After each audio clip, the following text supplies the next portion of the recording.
জমি উদ্ধারে দ্বিতীয় দিনের মতো অবৈধ স্থাপনা উচ্ছেদে অভিযান চালাচ্ছে ভ্রাম্যমাণ আদালত। এই মুহূর্তে সেখানে আছেন রিপোর্টার রাকিবুল হাসান। সরাসরি চলে যাচ্ছি তার কাছে। রাকিব, রেলওয়ে কর্তৃপক্ষ তাদের যে দখলকৃত জমি সেই জমি উদ্ধারের জন্য কিন্তু উচ্ছেদ অভিযান চলছে।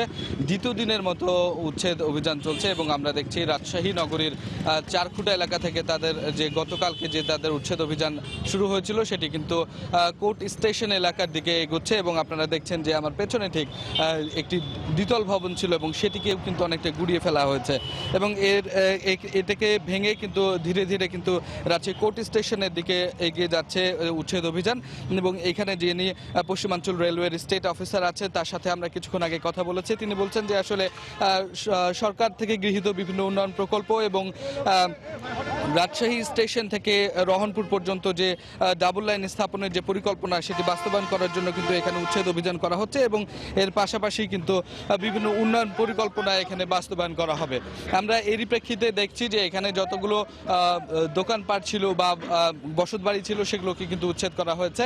তো কিছু কিছু অভিযোগ আমরা পেয়েছি যে যাদেরকে উচ্ছেদ করা হচ্ছে তারা যেটি বলছেন যে আগে থেকে যদি একটু জানানো হতো তাহলে তারা সহজে মালামাল সরিয়ে নিতে পারতো। তবে যেহেতু আজকে দ্বিতীয় দিন, অনেকেই কিন্তু এই তাদের দোকানপাট থেকে এবং বসতবাড়ি থেকে মালামাল সরিয়ে নেওয়ার চেষ্টা করেছেন এবং অনেকেই সেটি পেরেছেন, কিন্তু এখনও অনেককেই আমরা দেখছি কিন্তু সেই মালামালগুলো সরিয়ে নিচ্ছেন।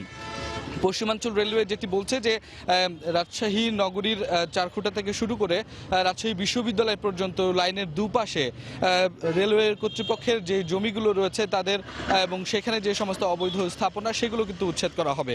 এখন পর্যন্ত প্রায় 700টির মতো কিন্তু অবৈধ স্থাপনা উচ্ছেদ করা হয়েছে এবং এইটি অব্যাহত রাখবে তারা। এবং যারা এখানে উচ্ছেদ হচ্ছেন তারা যেটি বলছেন যে আসলে যদি যারা একেবারেই ছিন্নমূল, যারা কিনা ভূমিহীন, তাদেরকে যদি সরকার কোনো ব্যবস্থা করে দিতেন, তাদের পুনর্বাসন করে দিতেন, তাহলে তাদের জন্য অনেক বেশি ভালো হতো বলে তারা দাবি করছেন, মনে করছেন। এবং এর পাশাপাশি যে জিনিসটি আসলে বলার চেষ্টা করছেন তারা সেটি যে আসলে হঠাৎ করে যে এই যে উচ্ছেদ এর কারণে কিন্তু অনেক ব্যবসায়ী তারা বলছেন যে তারা ক্ষতিগ্রস্ত হয়েছেন এবং যারা রেল লাইনের পাশে ছিলেন, রেল লাইনের পাশে যারা ছিল তারা যেটি বলছেন যে আসলে এই ধরনের উচ্ছেদ এর আগেও হয়েছে এবং পরবর্তীতে আসলে কোনো কাজ হয় নাই, মূলত তাদেরই ভোগান্তি বেড়েছে। তো এই বিষয়টি না হয়ে যদি সত্যিকার অর্থে এখানে উন্নয়ন প্রকল্প বাস্তবায়ন হয় তাহলে এলাকার লোকজন বলছে যে সেটি আসলে তাদের জন্য অনেক বেশি উপকারের হবে। তো ইমদাদ, এই ছিল রাজশাহী থেকে রেলওয়ের